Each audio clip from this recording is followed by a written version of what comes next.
സത്യത്തിൽ അന്ന് ആ ഇറാൻ്റെ യുദ്ധക്കപ്പലിന് എന്താണ് സംഭവിച്ചത്? ഒരുപാട് രാജ്യങ്ങളിലുള്ള യുദ്ധക്കപ്പൽ ഇന്ത്യയിൽ നടക്കുന്ന അഭ്യാസത്തിൽ പങ്കെടുക്കുന്നുണ്ടായിരുന്നു. ഇപ്പോൾ റഷ്യ എന്നുള്ള കപ്പലുണ്ട്. ഇതിൽ ഇറാൻ്റെ IRGCയുടെ ദേന എന്ന് പറയുന്ന യുദ്ധക്കപ്പലും പങ്കെടുത്തു. പക്ഷേ ആ അഭ്യാസവും കാര്യങ്ങളൊക്കെ പങ്കെടുത്ത് തിരിച്ചു പോകേണ്ട ഇടക്കാണ് ആ ഒരു കപ്പൽ മിസൈൽ അറ്റാക്കിൽ തകരുന്ന ദൃശ്യങ്ങൾ നിങ്ങൾക്ക് ഈ വീഡിയോയുടെ താഴെ ചെറിയ സ്ലൈഡ് ഷോയിൽ കാണാൻ സാധിക്കും. എന്താണ് സംഭവിച്ചത്?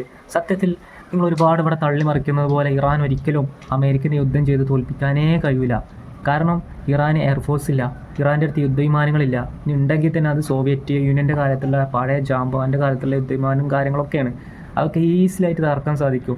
ഇറാൻ്റെ അടുത്ത് അത്യാവശ്യം നല്ല വലുപ്പത്തിലുള്ള യുദ്ധക്കപ്പലുകളില്ല, വിമാനവാഹിനി കപ്പലില്ല, അതേപോലെ തന്നെ ആക്റ്റീവായിട്ടുള്ള സാറ്റലൈറ്റ്സ് ഇല്ല.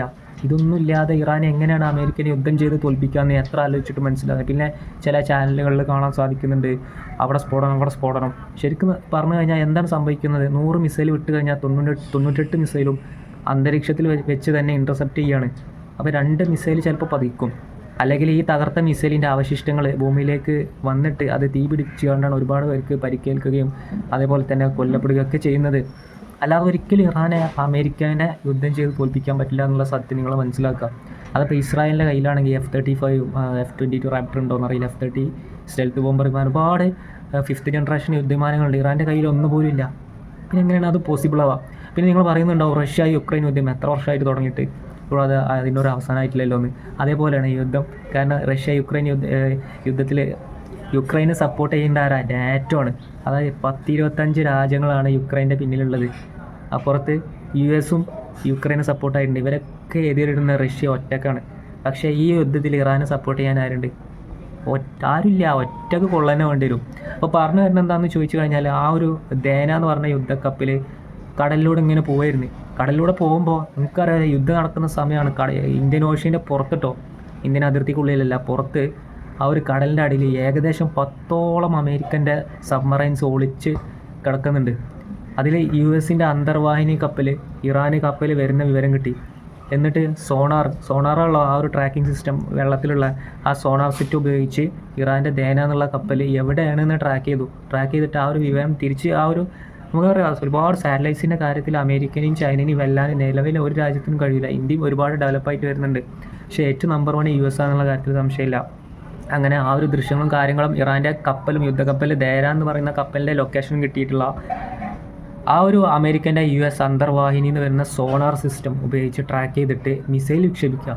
ഇതിൻ്റെ പ്രത്യേകത എന്താണെന്ന് വെച്ചാൽ ഈ വീഡിയോ നിങ്ങൾ കണ്ടു നോക്കുക. അതായത് നമ്മൾ ഭൂമിയിൽ നിന്ന് വിക്ഷേപിക്കുന്ന പോലെ ഭയങ്കര സൗണ്ടും കാര്യങ്ങളൊന്നും ഉണ്ടാവില്ല. ജസ്റ്റ് വെള്ളത്തേക്കൊന്നും ടാപ്പ് ചെയ്ത് വിട്ടിട്ട് കടലിൻ്റെ അടിയിൽ കൂടെ നേരെ ഒളിച്ച്, അതായത് ഇവരെ അന്തർവാഹിനിയിൽ നിന്ന് വിക്ഷേപിച്ച ആ ഒരു ടോർപിഡോൻ്റെ പ്രത്യേകത എന്താണെന്ന് പറഞ്ഞു കഴിഞ്ഞാൽ ഒരിക്കലും ഒരു റഡാറും ട്രാക്ക് ചെയ്യാൻ പറ്റില്ല. അങ്ങനെ നേരെ ആ വെള്ളത്തോടെ അങ്ങനെ പോയിട്ട് കടലിൻ്റെ അടിയിൽ കൂടെ പോയിട്ട് ഭയങ്കര സ്പീഡിൽ പോയിട്ട് കപ്പലിൻ്റെ അടിയിൽ ചെന്നിട്ട് ഒറ്റ പൊട്ടിക്കറി. സത്യത്തിൽ എന്തുകൊണ്ട് ഇറാൻ്റെ കപ്പലിന് ഈ ഒരു മിസൈൽ വരുന്ന വിവരം ട്രാക്ക് ചെയ്യാൻ പറ്റിയില്ല? അല്ലെങ്കിൽ ഇറാൻ്റെ ഡിഫൻസ് അമ്പേ പരാജയമെന്ന് സംഭവിക്കേണ്ടി വരും. കാരണം ഒരിക്കലും ഒരു സിഗ്നൽ പോലും കിട്ടാതെയാണ് അത്ര ഒരു യുദ്ധം. ചിലപ്പോൾ ഒരു വിചാരിച്ചിട്ടുണ്ടാവില്ല ഇങ്ങനെ ഒരു അറ്റാക്ക് സംഭവിക്കും. എന്നാലും ഈ ഒരു യുദ്ധ സമയത്ത് ഒരു സമുദ്രത്തിൽ കൂടെ പോകുന്ന ഒരു യുദ്ധക്കപ്പലിൽ ഒരു അപായ സൈറൻ പോലും കിട്ടിയില്ല എന്ന് പറയുമ്പോൾ എന്തോ അതിന് പിന്നിൽ ഒരു ചതി നടന്നതായിട്ട് എനിക്കറിയില്ല, എൻ്റെ ഒരു തോന്നലാണ്. അപ്പോൾ ഏതായാലും യുദ്ധം നടന്നുകൊണ്ടിരിക്കുന്നുണ്ട്, ഒരുപാട് നാശനഷ്ടങ്ങൾ സംഭവിക്കുന്നുണ്ട്. ആര് ജയിച്ചാലും തോറ്റാലും കുറച്ച് സാധാരണക്കാരായ ആൾക്കാർ മരിക്കണം. അത്രേ നമുക്കിതിൽ പറയാനുള്ളൂ. ഒന്നറിയാത്ത ആൾക്കാർ, അല്ലാതെ കുറേ ആൾക്കാർ ചേരി തിരിഞ്ഞിട്ട് അവരാ ജയിക്കുള്ളൂ എന്നൊക്കെ പറഞ്ഞിട്ട് സത്യത്തിൽ ഒന്നും അറിയാത്ത ആൾക്കാരാണിത് പറയുന്നത്. കാരണം ഇറാനെ കൊണ്ട് ഒരിക്കലും യുദ്ധം ജയിക്കാൻ കഴിയില്ല. ഇറാൻ അതിനുള്ള കപ്പാസിറ്റി ഇല്ല, അതേപോലെ തന്നെ ടെക്നോളജിയും കാര്യങ്ങളും ഇല്ല. പിന്നെ ആകെയുള്ള മിസൈലാണ്. ആ മിസൈൽ സ്റ്റോക്ക് കഴിയേണ്ട വരെ മാത്രമേ യുദ്ധം നീണ്ടുപോകുള്ളൂ. ഏതായാലും യുദ്ധം നീണ്ടുപോകാതൊക്കെ, കാരണം നീണ്ടുപോയി കഴിഞ്ഞാൽ സാധാരണക്കാരാണ് കൊല്ലപ്പെടുന്നത്, അല്ലാതെ ബാക്കിയുള്ളവർക്കൊന്നും. അമേരിക്കൻ്റെ രാജ്യത്ത് എന്തുണ്ട്? അമേരിക്കൻ്റെ രാജ്യത്ത് ഇതുവരെ ഒറ്റ യുദ്ധം പോലും ഇല്ല. അവിടുത്തെ ആൾക്കാർ സുഖമായി പോകും. ഒക്കെ വേറെയുള്ള രാജ്യത്തിന് വേണ്ടിയിലാണല്ലോ. ഇപ്പം ഈ യുദ്ധം കഴിഞ്ഞിട്ട് അടുത്ത അമേരിക്ക ആരെ കണ്ടുപിടിച്ചിട്ടുള്ളതെന്ന് അറിയില്ല. കഴിഞ്ഞ മാസം മെക്സിക്കോയിൽ എന്താണ് വെനീസോല, അവിടുത്തെ പ്രസിഡൻറ്റ് കഞ്ചാവ് കടത്തുന്നുണ്ടെന്ന് പറഞ്ഞിട്ട് അവിടെ പോയി യുദ്ധം ചെയ്ത് ആ പൊട്ടി പാളീസാക്കി പ്രസിഡൻറ്റിനെ അറസ്റ്റ് ചെയ്തു. എനിക്ക് തോന്നുന്നുണ്ട് ചിലപ്പോൾ ഈ ഇറാൻ യുദ്ധം കഴിഞ്ഞിട്ട് ഇനിയിപ്പോൾ ഏതോ ഒരു രാജ്യത്തെ ലക്ഷ്യം വെക്കുന്നുണ്ട്. ഏതായാലും കയ്യൂക്കുള്ളവൻ കാര്യക്കാരെന്നാണല്ലോ, ആർക്കും ഒന്നും ചെയ്യാൻ പറ്റില്ല. നോക്കി കുറേ അപലപിക്കും എന്ന് പറയാനല്ലാതെ വേറെ ഒരു രാജ്യത്തിനെ കൊണ്ട് ഒന്നും ചെയ്യാൻ പറ്റില്ല.